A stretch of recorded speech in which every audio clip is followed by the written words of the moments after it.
구독, 알림 설정까지 부탁드립니다. 오늘도 우리 사는 이야기 찾아주셔서 감사합니다. 사연자분이 보내주신 이야기 시작해볼게요. 안녕하세요. 저는 일본 출신으로 지금은 한국에서 사랑하는 아내와 살고 있는 남자입니다. 일본 출신? 저는 한일 혼혈의 남성입니다. 아니, 사실은 이렇게 생각했었죠. 오랫동안 제가 부모님의 자식이라고 생각하고 살아왔었는데 그게 흔들리는 큰일이 있었거든요. 그때가 아마도 제가 중학생이었을 겁니다. 저는 당시에 정말 충격적인 것을 보게 되었어요. 저에게는 누나가 한 명 있었습니다. 제가 어릴 때부터 저에게 정말 잘해줬던 그런 누나였어요. 그러던 어느 날 누나가 오랜만에 한국에 갈 일이 있어 다녀온다고 했습니다. 저도 따라가고 싶었지만 학교 때문에 그럴 수가 없었어요. 평소에도 누나의 방에서 자주 놀았던 저는 방 주인이 없는 그날에도 누나의 방에 가서 한참을 뒹굴었습니다. 그러다가 호기심에 누나 방에 있는 이것저것을 보게 되었던 것 같습니다. 누나의 가방이며 서랍장 등등을 보고 있었는데 그 당시에 아주 작은 자물쇠가 달린 일기장이 유행했었는데 그 일기장이 누나의 서랍 속에도 있었어요. 뭔가 귀여운 소녀 감성을 좋아해서 누나가 일기를 자주 쓰는 사실을 알았지만 보지 못했던 일기장이었죠. 걸려있는 작은 자물쇠.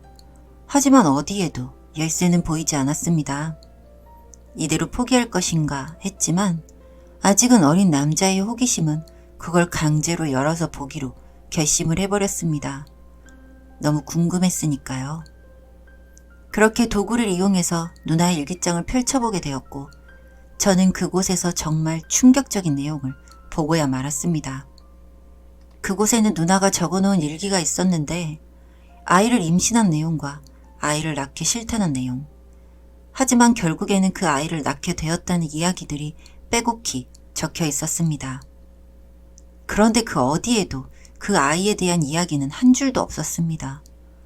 분명히 나왔다면 어디인간 있다는 건데 혹시 잘못돼서 세상을 떠났나? 하고 생각할 때쯤 일기장 뒤쪽에서 초음파 사진 한 장을 발견하게 되었습니다. 사진에 써있는 문구. 20주 된 아기, 나는 키울 자신이 없다. 후지사키야, 미안해. 후지사키, 저희 가족의 성입니다. 그 초음파 사진의 문구를 본 순간 몸에 소름이 돋았습니다. 내가 진짜 사실은 누나의 아이인 건가? 저는 누나의 일기장 내용들과 초음파 사진을 핸드폰으로 찍었습니다. 찍는데 손이 정말 덜덜 떨리더라고요.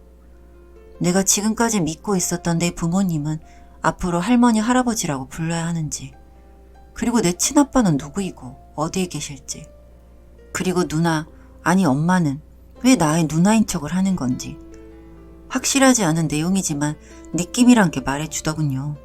아마도 네가 생각하는 게 맞을 것이라고요.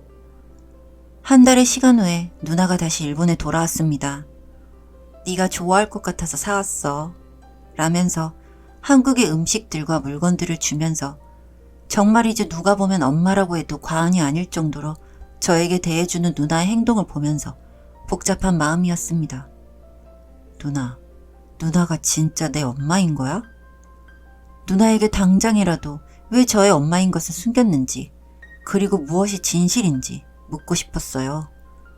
하지만 엄마가 누나에게 초음파 사진을 공유한 것일 수도 있고 아직은 뭔가 때가 아니라는 생각이 들었습니다.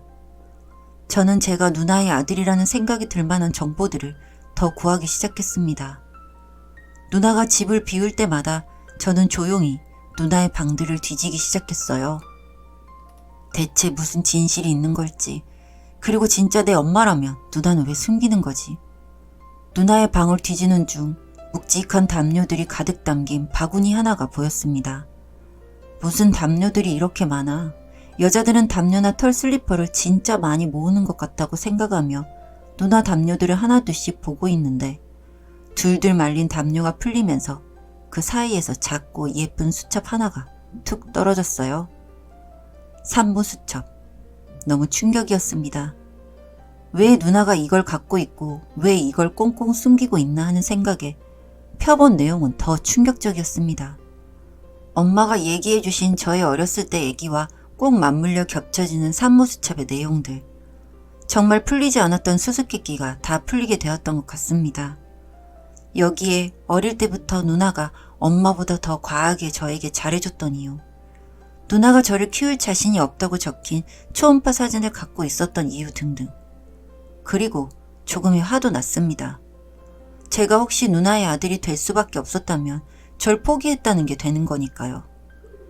정말 너무 화가 난 저는 누나가 돌아오자마자 누나의 얼굴에 산모수첩을 던졌습니다. 놀란 듯한 누나의 표정. 누나가 내 엄마였어? 그리고 내가 누나의 아들이 아닌 엄마의 아들이 되지 못하면 날 포기할 생각이었어? 대체 왜 숨긴 거야? 그럼 나는 이제 누군 거냐고. 화가 나서 누나에게 마구 소리쳤습니다. 전 정말 이제 전 누구고 이 집에서 내 존재는 무엇인지 정말 너무 혼란스러웠으니까요. 정말 놀랐는지 동그래진 큰 눈으로 절 바라보며 몸을 덜덜 떠는 누나. 방에 계시던 부모님도 놀래서 나오셨습니다.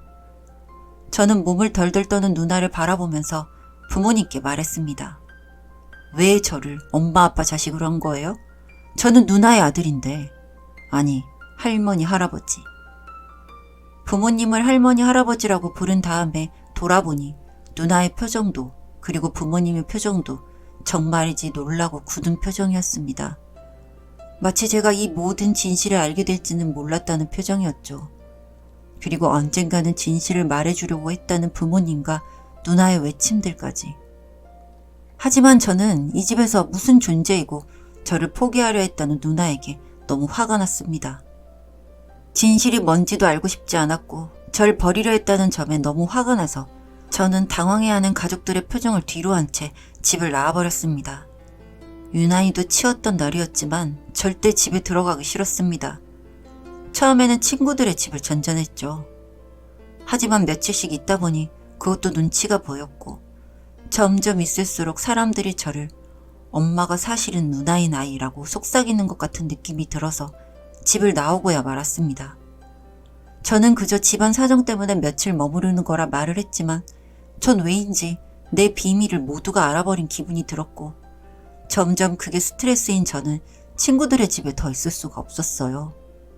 더 있어도 괜찮다는 친구들의 부모님은 말을 거절한 채 저는 다시 추운 길거리로 나왔습니다. 아르바이트는 미성년자라서 나이가 안 되고 부모님 허락을 꼭 받아야 하고 남자니까 다방 같은 데서 일을 할 수는 없고 돈을 어떻게 구해야 하는지 그리고 어디서 자야 할지 걱정이 되었고 저는 그렇게 자연스럽게 흔한 가출 청소년이 되었습니다. 잘 곳이 없으니 건물의 계단에서 잤고 경비원에게 들켜 그마저도 안 되니 온갖 불황자들이 모여있는 전철역이나 다리 밑으로 가게 됐는데 저는 그동안 청소년 문화를 다루는 뉴스에서만 보던 가출의 어두운 세계를 보게 되었습니다. 잘 곳이 없으니 여기에서라도 자야 하겠는데 다른 곳을 찾아보라며 절 밀어내는 사람들, 돈을 요구하고 저를 때리는 사람들, 순간적으로 저에게 잘해주던 누나와 부모님도 생각났지만 절 버리려고 했던 사람들에게 가고 싶진 않았습니다. 부모님도 누나가 절 버리려 하니까 어쩔 수 없이 받은 게 아닐까. 비밀이 탄로나지 않게 꽁꽁 숨기면서 절 키워준 게 아닐까 생각이 들었고 부모님과 누나가 생각이 날 때마다 너무 머릿속이 괴로웠습니다. 정말 잊어야 하는 사람들인데 사실은 나를 사랑하지 않는 사람들인데 매일을 맞고 다니고 소위 말하는 가출 패밀리를 찾아다니기를 며칠 저와 비슷한 또래의 집을 나온 아이를 알게 되었습니다. 매일 맞고 다니는 것을 봤는데 나이가 비슷한 것 같으니 본인들과 함께 다니지 않은 아이였습니다. 따뜻한 집, 먹을 수 있는 밥, 직업이 있는 패밀리들의 우두머리 형 덕분에 따뜻하게 지낼 수 있어서 행복했지만 마음 어딘가는 뭔가 텅 빈 것처럼 허전할 뿐이었어요. 정말 세상에 저만 혼자 버려진 듯한 기분이 들었으니까요. 제가 만난 가출 패밀리들도 좋았지만 생존을 위한 비즈니스 같은 뭔가 기계적인 맛을 맛본 듯한 느낌이 들었거든요. 내가 직접 가족을 만들자는 생각에 저는 제가 직접 가족들을 찾아 나서기 시작했어요. 사연이 비슷한 집을 나온 아이들을 모으고 그렇게 저는 새로운 패밀리를 만나게 되었어요. 새로운 가족, 정말 제가 원하는 가족을 찾게 된 느낌이었어요. 나를 이해해주는 사람들, 그리고 서로의 이야기가 비슷하니 알 수 없는 끈끈한 유대감. 저만의 행복한 가족을 꿈꾸었던 저는 패밀리 안에서 마음이 맞는 또래의 여자아이와도 마음을 나누게 되었습니다. 정말 예쁜 첫사랑. 한 번도 느껴본 적 없던 감정은 봄날 꽃잎이 푸르른 하늘 아래 휘날리는 그런 느낌이었어요. 모든 게 처음이었지만 계속해서 떨리는 마음, 그리고 느낌. 처음이어서 모든 게 서툴렀지만 저를 잘 받아주는 여자친구. 어린 나이였지만 그녀에게 제 사랑을 고백했고 저희는 부부가 되었어요. 비록 저희의 시작은 가출 패밀리에서 시작돼서 조금은 자연스럽지 않지만 저희는 그 누구보다 예쁜 부부가 되도록 노력했어요. 사랑하는 아내가 생기고 매일 사랑받는다는 느낌을 받으니 정말 매일이 행복했어요. 그러던 중 아내가 임신을 했고 아이를 낳게 되어서 아내와 주로 산부인과에서 지내게 되었습니다. 배도 점점 불러오고 해산일이 다가오면서 불안해 보이면서도 우리 아기를 만날 생각에 기대가 되어 보이는 아내. 매일 일이 끝나면 바로 아내를 보러 산부인과에 갔어요. 일을 안 하는 휴일에는 온종일 아내 곁에 붙어 있을 정도로 우리 아기도 너무 기대되었고 아내가 별탈 없이 아기를 낳아주기를 바라는 마음이었어요. 아내와 종종 산책도 했는데 어느 날 뭔가 익숙하면서도 아닌 듯한 여성분이 눈에 띄었어요. 정말 몇 년간을 증오해온 누나나 엄마일까? 정말 익숙한 뒷모습 그리고 목소리, 그 여성을 불러 세웠습니다. 혹시 후지사키 씨 아닙니까? 목소리를 듣고 돌아서는 여성, 저를 버리려 했다는 사실에 정말 증오스럽고 미웠지만 힘들 때마다 종종 생각나서 절 괴롭혔던 누나였어요. 좋은 사람을 만나서 결혼을 했고 아이를 임신했다는 누나. 누나의 말을 듣자 정말 머리 꼭지가 도는 느낌이었습니다. 임신한 누나에게 소리를 칠 순 없고 그저 절 임신했을 땐 절 버리려 했으면서 지금 이 아이는 왜 이렇게 소중히 감싸서 키우려 하냐고 한탄했어요. 정말 미안하단 표정으로 절 바라보는 누나. 널 임신했을 때 내 나이 14이었지. 너무 어린 나이에 널 임신하게 됐고 네 아빠는 내 임신 소식을 듣자마자 날 버렸어. 너무 어렸고 널 사랑하지만 키울 자신이 없었어. 널 지우고 싶었던 게 맞아. 나와 내 아빠 사이에 생겨버려서 우리 사이를 멀어지게 만든 너도 미웠고 너만 없어지면 모든 게 괜찮아질 것 같았거든. 정말 널 너무 지우고 싶었는데 지우지 못하고 널 낳게 되었다. 그래서 엄마 아빠가 키워주신 거고 태어난 너를 보고도 미웠는데 네가 너무 이쁘더라. 누나가 해준 말은 분명 슬퍼야 하는 말이지만 전 화가 났어요. 날 지우면 모든 게 괜찮아질 거라 생각을 했다니. 정말 가족이라는 정의는 무엇일지 저는 정말 화나는 마음이었고 임신한 누나에게 험한 소리를 할 수 없으니 그저 그 자리에서 눈물이 흐를 뿐이었습니다. 정말 너무 텅 비어가는 제 가슴. 정말 증오하고 밉지만 언젠가는 만나서 진실도 듣고 사실 널 버리려 하지 않았다는 말을 듣고 싶었지만 진실은 너무 가혹할 뿐이었어요. 그 뒤로도 자주 누나를 마주쳤지만 누나, 아니 엄마는 제게는 여전히 너무 밉고 증오스러운 사람이 돼 있을 뿐이었습니다. 그리고 그렇게 시간이 흘러 아내가 아이를 낳게 되었어요. 오랜 시간 진통하면서 고생하던 아내. 정말 행복하고 순탄하게 아이를 낳게 될 줄 알았는데 생각보다 일찍 아내의 양수가 터지고 상황이 안 좋게 흘러가게 되었습니다. 양수에 이어서 몸에서 피까지 나오는 아내. 예정일보다 빠르게 나오려고 하는 아이는 아내의 목숨줄을 쥐락펴락하고 있었어요. 바로 수술실로 가게 된 아내.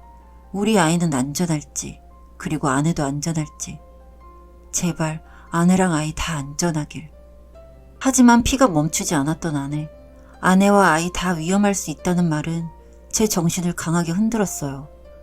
아내와 같은 혈액형의 사람이 필요했고 제가 아내와 같은 혈액형이 아니라는 점이 너무 절망스러웠습니다. 아내는 A형, 저는 B형. 아내는 꼭 A형 피가 필요한 상황이었고 병원 전체는 B상이 되어서 A형을 찾아다니기 시작했어요. 그리고 그러던 중 누나가 A형이던 게 생각이 났어요. 그래도 제가 등진 사람이 절 도와줄지 A형 피를 급하게 찾는다는 방송이 나가자마자 의료진 분들께서 A형 피를 찾았다면서 환자가 누워있는 침대를 빠르게 밀면서 오셨어요. 대체 누구길래 빨리 우리 부부를 도와주려 하시는 건지 침대 머리맡 쪽을 봤는데 누나가 누워있었습니다. 누나의 배는 이미 출산을 마친 지 오래인지 홀쭉했어요. 누나가 어떻게? 놀라서 어쩔 줄 모르는 저의 표정을 보면서 누나는 그저 희미하게 미소 지을 뿐이었습니다. 수혈 후 오래된 출산 시간, 저희 아기도 생각보다 작고 해서 출산에는 오랜 시간이 걸렸어요. 하마터면 아내도 죽고 아이도 죽을 뻔한 출산이었어요. 그래도 다행히 둘을 지킨 저는 누나를 찾아갔습니다.